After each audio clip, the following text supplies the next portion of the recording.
Boa noite, pessoal. Bom estar aqui com vocês novamente. Animados?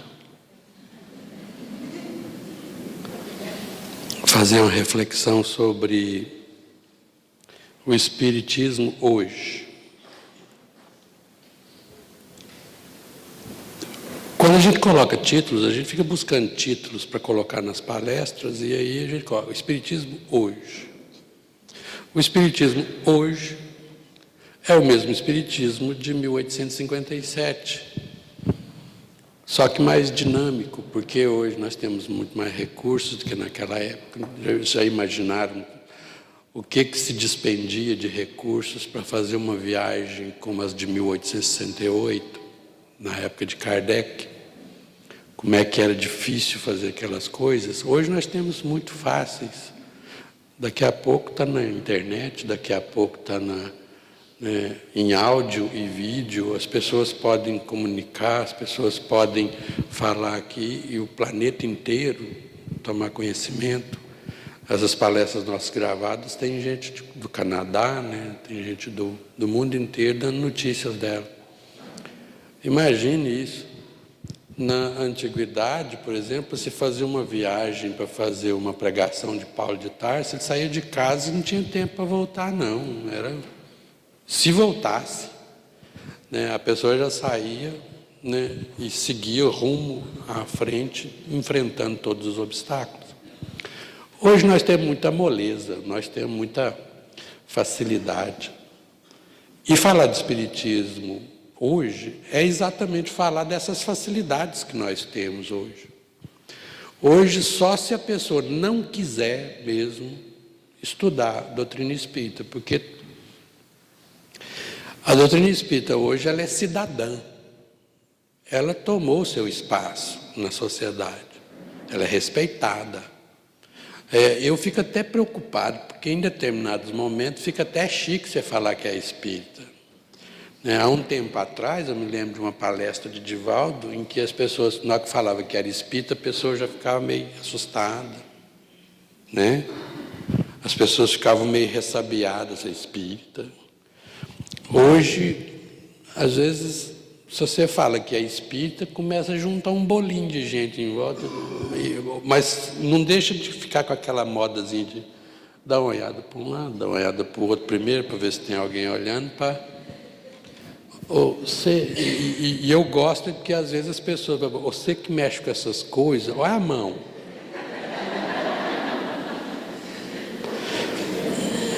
Quem vê de longe fica achando estranho. Você que mexe com essas coisas, que coisas. É o Espiritismo hoje. O Espiritismo hoje tem acesso às pessoas. É difícil as pessoas não saberem de Espiritismo. Mas o que nos interessa mesmo é qual que é a função da doutrina espírita hoje. O que significa ser espírita hoje? É a mesma coisa. Ainda continua, a base da missão do espiritismo ainda é construir seres humanos de bem. Essa é a base. Se você quer entender o que significa o foco principal do que seja doutrina espírita, filosofia espírita, entenda dessa forma. É a construção do indivíduo que tem um senso de lucidez aguçada sobre o que é ser um homem de bem, um ser humano de bem. Homem de bem, infelizmente, as mulheres têm que ficar de fora, porque isso aqui é um gênero, e a gente coloca gênero numa sociedade machista como homem. E eu prefiro falar, então, homens e mulheres de bem. Porque as mulheres de hoje poderão vir como homens mais na frente, os homens de hoje poderão vir como mulheres depois. E não adianta espernear, porque é assim que funciona. E a doutrina nos esclarece isso de forma clara. Às vezes a gente vê esses machistas, ainda uma mentalidade lá, do princípio do século passado. Eu fico olhando para eles assim, pensando, nossa, isso já ganhou menino demais da conta.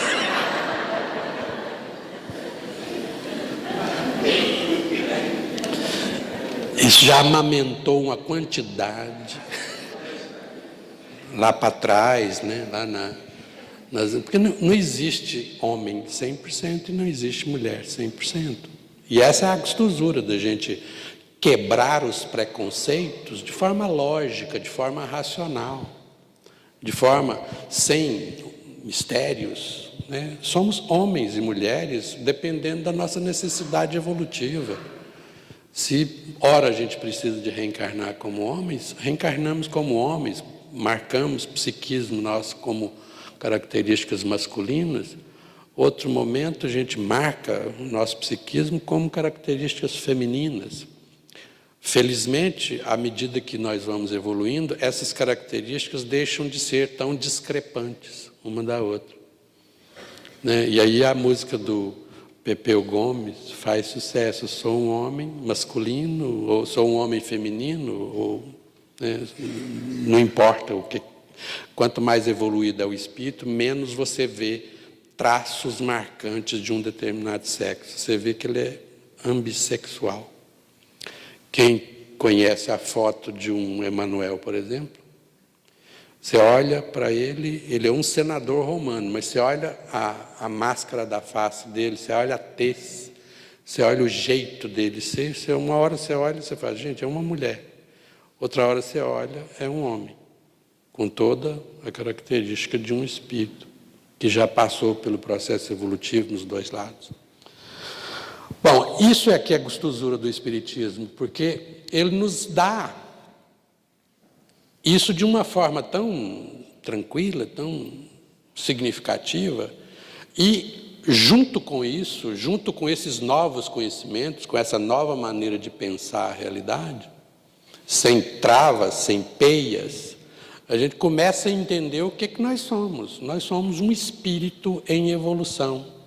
Nós somos um espírito atravessando várias existências, cada uma com as suas necessidades de realizações de projetos, conscientes ou não, né, automáticos ou não.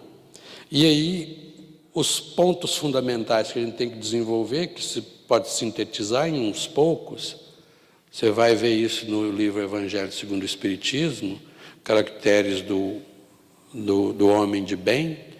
O homem de bem, né, eu trago aqui alguns para a gente não tomar muito tempo. O verdadeiro homem de bem pratica a lei de justiça, amor e caridade. Começa quente, né? Praticar a lei de justiça, de amor e caridade, o que significa isso para nós no sentido prático? O que é ser justo? O que significa essa justiça? Será que a gente pode falar, por exemplo, dessa forma? Eu me colocar no lugar do outro todas as vezes que eu tiver de tomar uma atitude para com ele. E eu me colocando no lugar do outro, pensar, seria dessa forma que eu gostaria de ser tratado? Mas mesmo assim ainda fica capenga. Quer dizer, fazer ao outro aquilo que você gostaria que o outro te fizesse é um dos primeiros passos. Aí a doutrina espírita vem e fala assim, amai-vos e instruí-vos. Fazer ao outro aquilo que você gostaria que o outro te fizesse, resume a lei de justiça, amor e caridade. Mas, pensa um pouquinho. Quando você está fazendo ao outro aquilo que você gostaria que o outro te fizesse, se a doutrina espírita não chegasse e colocasse um outro item para a gente acrescentar isso, amai-vos e instruí-vos. Você ficaria só nesse amai-vos. Mas só que como a gente não entende o que é amai-vos, a gente pode tomar determinadas atitudes que são contra, às vezes, aquilo que você chamaria de amor verdadeiro, que é fazer todo o bem que você pode fazer para o outro.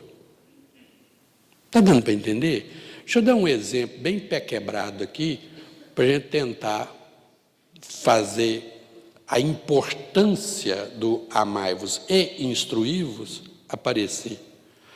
Porque você pode viver o amor assim, ó, fazer ao outro tudo aquilo que você gostaria que o outro fizesse. Você gosta de se drogar. Aí chega alguém que está querendo se drogar, você pensa assim, fazer ao outro aquilo que eu gostaria que o outro fizesse. Está dentro da lei? Tá. Mas quando você se instrui, você descobre que se drogar é um mal, é um problema. Te faz mal. E agora, se você fizer ao outro, você não estará fazendo um bem, mas sim um mal. Então, deu para entender que amar ao outro e fazer tudo a ele, né, conforme você gostaria que o outro te fizesse, só aí não basta. Precisa da doutrina espírita chegar e falar para a gente, bota um ingredientezinho mais, né, um plus, né, um mais, algo que acrescente e que te dá exatamente o motor que vai manter isso aí ativo. É por isso que o dinamismo da doutrina espírita é impecável. Impecável. Não basta só você amar devocionalmente. Você tem que amar lúcido, consciente. E é isso que a gente constrói a base da nossa justiça. Justiça, amor e caridade. Um dos outros itens, tem a ciência da vida futura. Que coisa mais gostosa do que a gente ter a certeza de que não morreremos? Tem alguém aqui que acha que vai morrer mesmo? Acabar? Obviamente, corporeamente, daqui a 85 anos, eu acho que não vai sobrar ninguém dessa sala aqui. Isso, com certeza, daqui a 85 anos, eu já disse isso, eu já estou no último quarto de vida. Porque a gente vai aumentando, né? A gente vai diminuindo e aumentando. Eu estava no última metade, depois passei para o último terço, agora estou no último quarto de vida. Daqui uns dias eu estou no último quinto de vida. Tem muita gente aqui que já está no último quinto de vida. Se for viver 100 anos, ainda tem 20 pela frente ainda. Aproveita bastante para praticar isso, porque é isso que vai te dar a bagagem para você um espírito menos frustrado possível na hora que você chegar no mundo espiritual. E olha, o nosso nível de frustração ainda no nosso planeta, quando a gente chega no mundo espiritual, o nosso nível de frustração é uma coisa horrorosa. Segundo os espíritos, só 18% da população do planeta consegue cumprir algo em torno de 80% das suas tarefas quando reencarna. A grande maioria fica devendo. A gente vem para cá e fica, não, amanhã eu faço isso. Sabe aquele negócio da dieta de segunda-feira? Segunda eu começo. O pior é que a segunda chega. E quando a segunda chega, você tem que dar uma satisfação para você. 6 horas da manhã, está meio cedo para começar. Então, vamos deixar lá para as 9 horas. Né? Aí você está mais quentinho, já tomou um café, já reforçou. 9 horas chega. Você vai, não, depois do almoço. Já comeu, já fez o quimo, né? Deixa o pau quebrar. 4 horas da tarde chega. Esse trem é bom de noite, porque de noite você acaba de fazer, toma banho e vai dormir. Quando você vê, 11 horas da noite, você está lá deitado pensando, gente, eu não fiz negócio. Mas se Deus quiser, segunda-feira que vem é batata. Esse é o grande drama do ser humano. A gente não leva a sério, as nossas convicções, as nossas crenças, as nossas maneiras de conhecer a própria realidade. A gente acha que o negócio é brinquedo. E aí fica desesperado, é por isso que a maioria de nós morre de medo de envelhecer. Porque na hora que o envelhecimento chega, e você começa a olhar E o médico, quando o médico que você vai procurar começa com geriatria, aí você olha e vai, meu Deus. Quando a dor no joelho começa, sabe aquela coisa que você está sentado, depois para você levantar até o negócio lubrificar, nessa hora você vai começar a ficar desesperado, porque você vai olhar para trás e fazer o que eu realizei, o que eu construí em termos de coisa sólida que eu posso me sustentar, que eu posso chegar no mundo espiritual e não ter uma frustração muito grande. Qual o bem que eu fiz? Eu fui totalmente justo com todas as pessoas que passaram pelo meu caminho? Eu pratiquei a caridade com todas as pessoas que passaram pelo meu caminho? Não é essa caridade piegas que a gente acha que é dar coisas. Essa é o de menos. Essa é, na sua maioria absoluta, um treinamento para o ato amoroso. Ela ainda não é um amor.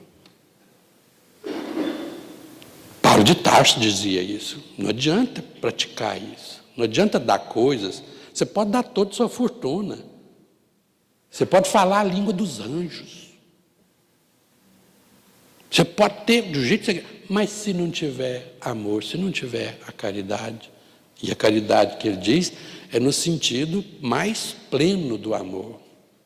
É quando brota uma energia que você olha para a pessoa e você sente, você me é muito caro, você me é muito querido. Isso chega a dar um calorinho aqui assim, naquela coisa de... Vai para casa, quem tem filhos, quem tem netos, olha o netinho dormindo num bercinho. Essa é a hora mais, significativa. Olha, aí você olha aquilo ali, aquele serzinho, completamente frágil, dentro de um bercinho, respirando, as mãozinhas gordinhas com os furinhos, que assim, você fica olhando aqui e fala, gente, nossa, você é perfeito demais. Vai dando um calorinho na gente, assim, a gente dá vontade de apertar, dá vontade de a gente pegar aquele serzinho aí, apertar no peito, a ponto de... Tem criança, às vezes, que fala, vô, o senhor está me apertando demais. Calma aí. Esse é o sentimento de caridade. Isso que se chama caridade. Você me é muito caro, você me é muito querido. Isso é agir com amor. Compreende o porquê das suas vicissitudes, ou seja, você compreende o porquê que você sofre, o porquê que são as suas dores. As dores já não tem mais mistério para você, porque você sabe para que serve a dor. A dor é elemento de propulsão, impulsionador. Se não fosse a dor, você não andava. Ninguém anda se não for a dor. Quer dizer, a certeza da vida futura e a compreensão das nossas vicissitudes, só isso a doutrina espírita já seria uma ferramenta e tanto para todo e qualquer ser humano entender a sua própria história. Bastava. Aí estuda suas imperfeições todos os dias e corrige, sem se preocupar em corrigir todas de uma vez só. Não entra nessa não, que não dá certo. Eu tentei. Para dizer para vocês que não dá certo, eu tentei. Quando eu entrei na doutrina espírita, eu comecei a evoluir assim, em linha reta. Um colega meu falou assim, vai cair, Zé, vai cair, porque ninguém evolui assim. A evolução, para dar certo, ela tem que ser assim. Porque a gente não dá conta de mudar de uma hora para outra. Não damos conta. Isso é física, isso é lei. Quer ver? Vamos relembrar uma coisinha aqui. Quando você tem certas coisas que você aprende no berço e não vai nunca mais mudar isso. A não ser que aconteça um acidente. Existem certas trilhas no nosso cérebro. Quem já viu, né? Quem já viu aquelas placas de computador, você já viu que tem um monte de trilhas ali, onde passa a energia elétrica ali? Na nossa cabeça é a mesma coisa. Quando a gente nasce, o nosso cérebro, né, é um mecanismo novo, né? O espírito vai imprimir todas as suas experiências passadas, que estão no perispírito, nesse novo corpo físico. Isso você passa adaptando-se e reabsorvendo, né, maneiras de agir, maneiras de utilizar o equipamento novo que você está entrando. Então você tem que fazer baixar, dar um download do perispírito para o corpo físico para você começar a aprender o que significa. Então tem coisas, por exemplo, que são psicomotoras que você aprende no bercinho. A criança está ali, na hora que ela começa a aprender a usar a mãozinha, né, você chega para teteia, teteia, teteia, teteia, ela, na hora que ela consegue,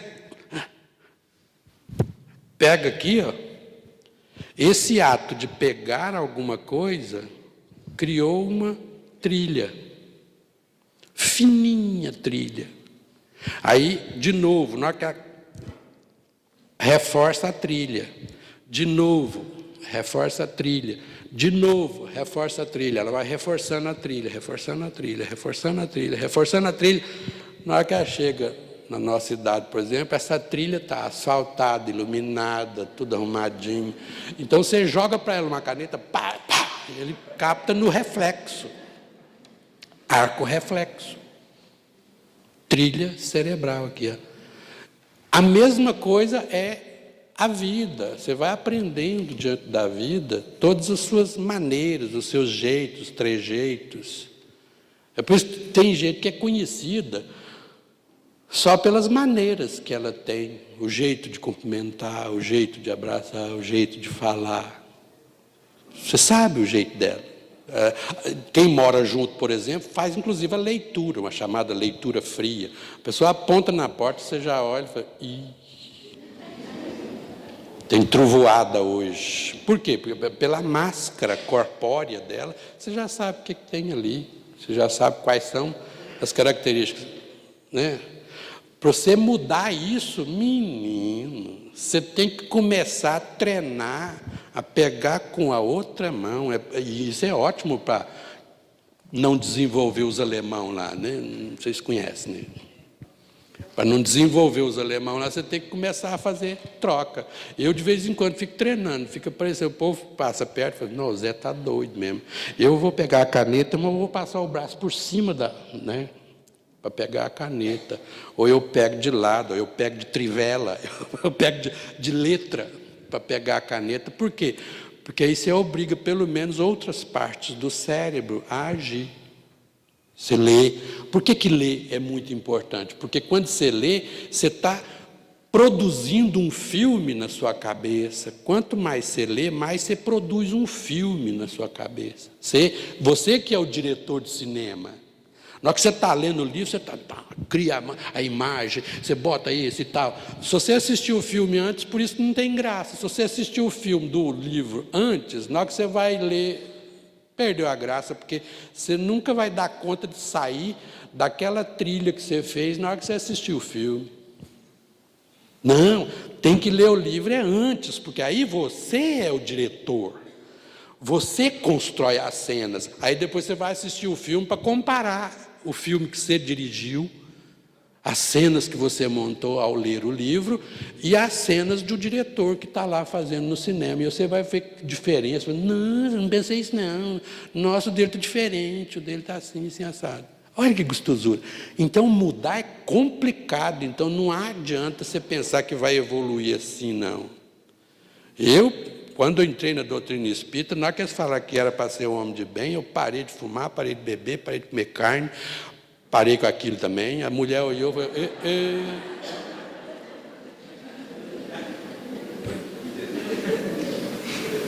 eu vou no PROCON. Ela queria ir no PROCON. Eu falei, não é esse que eu casei, não. Eu falei assim, calma. Eu aguentei uns 3 meses. Não, aguentei 3 meses. Depois fala assim, né? Não é assim não que o negócio funciona. Evoluir é assim. E outra, evoluir é tomar consciência do que de fato é o bem. E a gente precisa de estudar, a gente precisa de desenvolver a nossa capacidade intelectual. Não basta você chegar a ser um sábio, anote isso aí que é bom. Eu escutei isso um dia, não sei quem falou, mas eu achei uma delícia. Foi a melhor definição de sabedoria para mim. A sabedoria é o conhecimento temperado com ética. Olha que maravilha. É isso.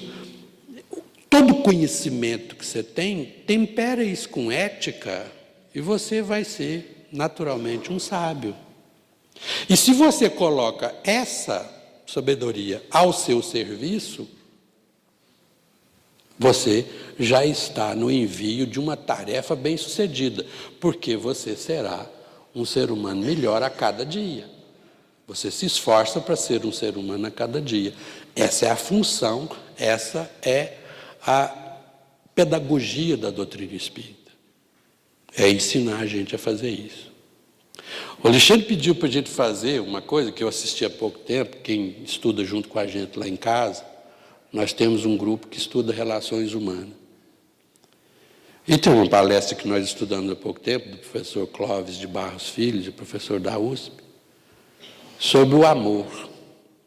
Quando a gente lida com amor, por exemplo, isso tudo aqui está dentro daquele ensino de Jesus, que é a síntese de toda a sua doutrina, que é amar a Deus de todo o teu coração e ao próximo como a ti mesmo.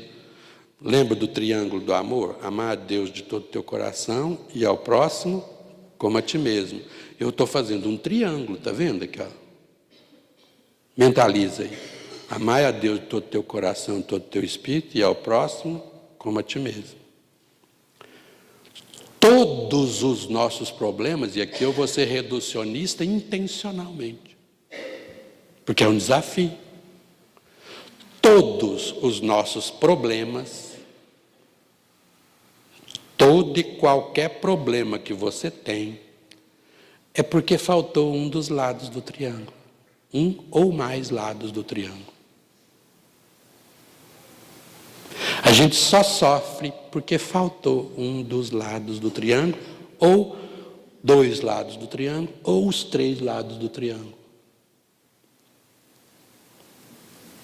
Para prestar atenção, vai ficar de dever de casa para vocês. Então, quando a gente estuda a questão do amor, nessa palestra, ele dá exatamente os 3 modos de amar que os grandes pensadores da nossa história deixaram para nós. Eles deixaram, né, o que significa esse amor.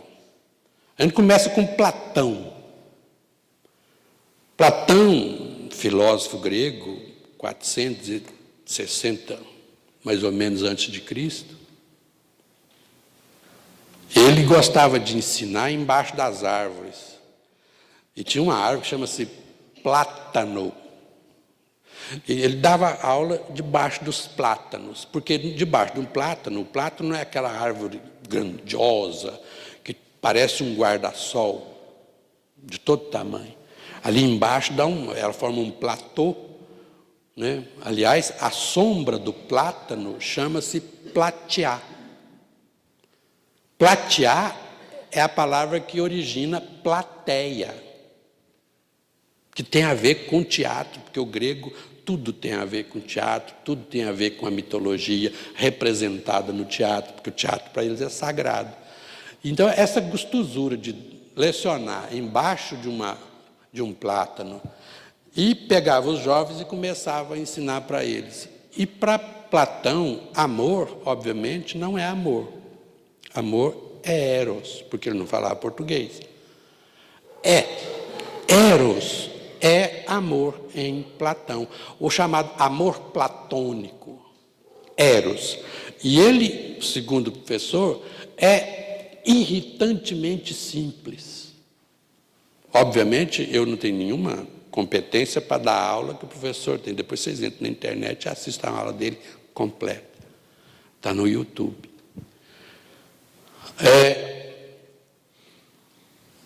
Ele é irritantemente simples ao definir amor. O que é amor, ou o que é eros em Platão? Eros é igual a desejo. Ponto. E aí você perguntaria, e o que é desejo? Desejo é aquilo que te falta. Desejo por aquilo que te falta. Então, aqui, ó, eros é desejo pelo que falta. Então, aqui, ó, você amar em Platão é buscar, né, o desejo e entender esse desejo pelo que falta. Notaram que, então, aqui, ó, é aquilo que te falta, então você só ama aquilo que te falta. Olha o amor platônico aí. Você nunca tem. Porque se você tiver, você não deseja mais. Se não deseja, não ama. E olha que coisa. Você tem que escolher. Ou você ama, mas não tem, ou tem e não ama mais. Porque não deseja mais. Como eros é desejo, desejo pelo que falta. Então, o amor é sempre por aquilo que não tem. Aí Aristóteles vira, o segundo homem, que vai ensinar para nós sobre o amor, fala assim, nossa, mas é muito triste um amor desse. É entristecedor, se ficar só nessa base, é entristecedor. Imagina, você ter que escolher, ou ama e não tem, ou tem e não ama. Quer ver? Os exemplos. Você passa na porta de uma loja, você vê um relógio bonito lá, e você olha o relógio e fala, nossa, eu quero esse relógio. Eu quero. E fica namorando o relógio, mas não tem grana ainda para comprar. Quanto mais você deseja o relógio, mais você ama o relógio, segundo Platão. Até o dia em que você conquista o dinheiro, vai lá e compra o relógio. Na hora que você compra o relógio, põe no braço, deseja o relógio? Ninguém deseja o que já tem. E se não deseja, não ama mais. É por isso que dentro de casa, principalmente as mulheres aqui agora, não é preconceito nenhum, é conceito. Mulher, se você der carta branca para ela para ir para o supermercado, mulher, eu tiro base por algumas que eu conheço, elas se divertem no supermercado. E eu me lembro que eu ia com a minha e a gente tinha que ficar esperto, porque ela ia na frente, botando 5 desses, 3 daquele, 4 daquele, e eu ia atrás. Tira 4 desses, devolve, tira 2 desses, devolve. Depois de um certo momento, ela olhava e falava assim, mas esse trem não enche, não rende. Esse trem não enche. Eu falei, não é para encher, não. A situação é mais ou menos essa. Por quê? Porque a pessoa vive num consumo. Esse consumo desenfreado que nós estamos vivenciando na nossa sociedade é eminentemente erótico, eminentemente platônico. Você deseja ardentemente. Quando tem, já não deseja mais. Joga lá no fundo do guarda-roupa, no fundo do quintal, numa casinha de despejo. Né? Alguém aqui conhece a história que é raríssima de acontecer. Alguém que compra, por exemplo, uma bicicleta ergométrica, coloca no quarto e ela vira um cabide de R$700. E a pessoa deitada na cama, olhando para a bicicleta, fala, eu começo esse trem segunda-feira. Segunda, sem falta, é nós. Vocês não devem conhecer, porque isso é raríssimo de acontecer.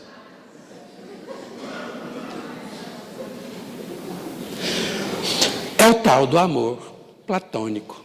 Ama enquanto deseja. Parou de desejar, parou de amar. O mundo consumista é assim. Aliás, o professor Clóvis dá um exemplo que é extraordinário, porque ele faz, quando você é criança, você entra na escola, Aí na hora que você chega na escola, no primeiro ano do fundamental, eles viram para você e falam assim, você tem que chegar no segundo grau. No segundo grau você ainda não tem, portanto, deseja, ama. Na hora que chega no segundo grau, você tem que fazer o vestibular. O vestibular você ainda não tem, passa no vestibular. Aí agora você quer o diploma superior. Aí você tem o diploma superior. Na hora que você tem o diploma superior, a pessoa chega perto de você e fala assim, agora você tem que procurar, no mínimo, fazer um MBA. Agora tem que ser doutorado. Doutorado, mais isso, mais aquilo outro. Aí você faz. Na hora que você chega a entrar numa empresa e entrar no trabalho, fala, pronto, agora eu estou feliz da vida, porque agora eu virei uma pessoa inteira, produtiva. Aí o cara chega para você e fala assim, a empresa tem 15 níveis, o professor fala. Você está no G15.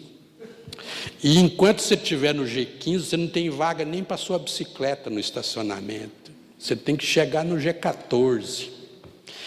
E o professor vai dando a dica. G14 você começa, G13, G12, G tudo. E depois ele fala que começa a letra IFO, ICO, não sei das quantas. Aí você chega no VP. Aí o cara vira para você e fala, agora você chegou no top, VP. Ele ainda critica, VP. Enquanto eu não for P, amor platônico. Aí Aristóteles fala, meu Deus, isso é altamente frustrante, um amor só assim. Aí Aristóteles coloca um novo tipo de amor, sofisticado, filia. Também não falava português, então não era amor, era filia. Amor, filia é alegria. É quando você passa de um estado de potência de agir de um determinado estado para um estado de potência de agir mais elevado. Você aumenta a sua alegria. Eu acho uma maravilha essa aula, porque essa aula é tão genial, as explicações que ele dá, e tão simples. O meu curso de filosofia, por exemplo, na hora que eu assisto às aulas dele, eu falo, gente, como é que eu não entendia isso quando eu estava estudando, na época que eu estava na escola, na faculdade? Para ele é fácil, ele mesmo fala que ele adora escutar o que ele fala, porque ele entende o que ele fala. E a gente também, porque ele fala de uma forma muito, mas muito didática, professor de muito tempo. Aí, ele explica, o amor em Aristóteles é alegria, aumentar a sua alegria, empoderar-se de alegria. Quando você realiza isso, ótimo. Um dos exemplos que mais marca a cabeça da gente é o exemplo que ele dá, que quando ele passa muito tempo fora de casa fazendo palestra, aí ele chega em casa e tem que dar fazer um galanteio para a mulher. Às vezes ele passa 2 meses fora de casa, na hora que ele chega em casa, nem chave ele não tem. Ele bate a campainha, a esposa dele vem para atender, aí ele olha para ela e fala assim, mulher, você não sabe o tanto que eu te amo à moda platônica. Você não sabe o tanto que eu te desejei quando você não estava presente. Mas agora que você abre a porta, eu me dou conta que eu te amo ainda mais à moda aristotélica. Porque ao ver, você me alegra, você me enternece. Olha, ele aumentou a potência de agir. Isso que é amor filia. Perceber que, em Platão, amar aquilo que está ausente. Em Aristóteles, é amar aquilo que está presente. Você ama aquilo que você tem. Perceber? Teria resolvido o problema, porque com esses dois a gente resolve o problema. Mas só que a gente tem Jesus de Nazaré. Jesus de Nazaré traz um outro tipo de amor que chama-se ágape. Ágape é amor ao próximo. Qual próximo? Qualquer próximo. Amor ao outro. A qualquer outro. Então não pode ser desejo mais, porque ninguém deseja todo mundo. E nem pode ser alegria, porque nem todo mundo te alegra. Então, amor em Jesus de Nazaré é amor ao outro, qualquer outro. E viram que perceber que tem uma nuance aí que vale a pena a gente ressaltar. Enquanto os dois primeiros amores fica só na vantagem da pessoa que ama, o amado não tem nada a ver com o peixe. O terceiro tipo de amor, que é o amor que Jesus nos ensina, muda o foco, sai do amante e passa o foco todo para o amado. O amado fica em primeiro plano. Então o que é amar à moda de Jesus de Nazaré? Eu acrescentaria por minha conta, na fala dele, quando chegou lá para a mulher, eu descubro que eu te amo ainda mais à maneira de Jesus de Nazaré, porque a partir de agora quem lava a louça sou eu, quem troca a fralda das crianças sou eu. E toda dor que você tiver, deixa que eu assuma a sua dor, o seu sofrimento, porque amar à moda de Jesus é quando eu me afasto para que o outro tenha projeção. Quando eu vejo o outro em dores, eu assumo parte da dor do outro. Exemplo fácil de vocês entenderem. Você está andando pela rua, tem alguém pelejando com um portão encalacrado no chão, fazendo força, você olha, chega próximo e fala, posso te ajudar? Pode. O que você quer fazer? Arrancar o portão, abrir ou fechar? E aí você assume parte da dor dele, para que ele tenha menos dor.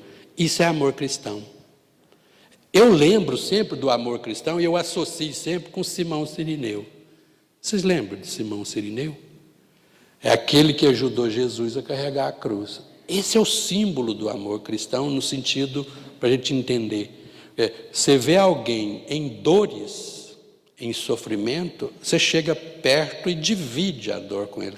Deixa que eu te ajude a carregar. Passa um pouco da sua dor para mim. Em Recife, eu fiquei tem um vídeo na internet circulando aí, é emocionante, porque o pessoal, quando distribuiu câmeras de filmar pela cidade inteira, lá fazendo, nossa, o que nós vamos pegar de crime, de coisa ruim aqui, não está no gibi. E eles tiveram uma surpresa, porque foi exatamente o contrário. Eles pegaram mais de 600 atos de amor cristão, de solidariedade. Pessoas que viam, por exemplo, uma pessoa deficiente visual na esquina, parou a moto, estacionou a moto, desceu da moto e foi lá e prestou solidariedade ao outro ou seja, isso é amor cristão aqui, ó. Eu abro mão do que eu tenho que fazer da minha vida e coloco a vida do outro em primeiro plano nesse exato momento. Eu ajudo você a diminuir a sua dor, o seu sofrimento. Quem é aqui, ele deu um exemplo, quem é aqui que não tem um filho, que na hora que está no hospital, todo espetadinho de agulhas, não para e pensa assim, oh meu Deus, será que não dá para eu ficar no lugar dele? Não dá para trocar? Isso é amor cristão. Alguém que está carregando uma sacola pesada, chega perto e fala, posso ajudar a carregar a sacola? Oh, meu filho, Deus te abençoe por isso. Tudo bem. Amor cristão. O Espiritismo, como tem como referência máxima Jesus de Nazaré, que veio nos ensinar o amor ao próximo, é o nosso amor mais sofisticado. Então você vai ter que aprender a viver os 3 tipos de amores nas medidas certas que você quiser caracterizar a sua vida. Particularmente, eu quero torcer para que eu aprenda cada vez mais a vivenciar o amor ágape, o amor cristão, cada vez mais. Porque a minha alegria, ao ver o outro alegre porque está deixando de sofrer, alegre porque a sua dor diminuiu, a minha alegria aumenta. Quem já fez caridade, quem já fez o trabalho social e quem já viu um olhinho de uma criança ao receber um presentinho numa festinha, sabe o que a gente está falando. E isso é fisiologicamente notado. O cérebro registra. A área do cérebro que acende, fica iluminada no ato de uma caridade, é a mesma área da satisfação, a mesma área do prazer que você tem quando tem um prazer. Aí você vira e fala assim, Zé, mas quando eu vou fazer caridade, eu sei que eu não amo a pessoa. Quando eu vou entregar a cesta básica para ela, eu sei que eu não amo. Eu não consigo amar aquela pessoa. Não tem problema. Não tem problema. É para isso que a ética existe, cara. A ética é a sua sabedoria ao seu serviço. Então, coloca a sua sabedoria para trabalhar para você. Se você não ama, haja como se amasse. Porque um belo dia, isso vai ser tão natural que você oportuniza o nascimento do amor em você. Um belo dia você vai fazer amando. E nem vai perceber a diferença. Haja como se amasse. Se você não ama, age como se amasse. Percebe? Esse é o nosso treinamento. O grego adorava esse negócio, exercitar. Para Aristóteles, a virtude é um exercício contínuo. Quanto mais você exercita, mais você desenvolve a sua virtude. E virtude é exatamente um ato consciente, livre, de praticar o amor como se o amor fosse sentido, mesmo que não seja sentido. Imite Jesus. A doutrina espírita fala, fora da caridade não há salvação, Jesus é o caminho, a verdade e a vida. Olhe Jesus e siga os passos dele. Porque Jesus agiu por amor. Amor. Quando você ama o seu filho, você age com ele por amor. É amor, ninguém obriga. Você não tem controle sobre isso.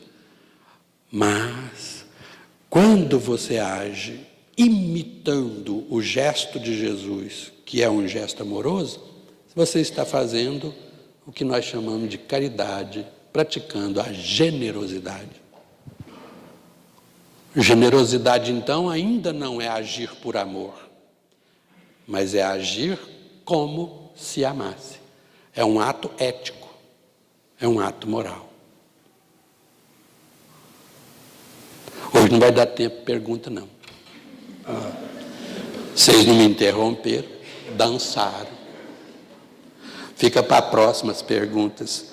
Então, tá. Encerramos, então. Você entendeu o que significa doutrina espírita? Coloca na sua cabecinha. Eu preciso aprender a agir por amor. Como isso não é do meu controle, eu tenho que agir como se amasse, continuamente. Isso é a prática da caridade. É a prática da lei da justiça, do amor e da caridade. E quem age assim é um ser humano de bem. Se é um ser humano de bem, pode, mesmo que não seja espírita, caberia sempre o rótulo espírita. Porque ser espírita é ser um homem de bem. E mulher também de bem. Boa noite para todos.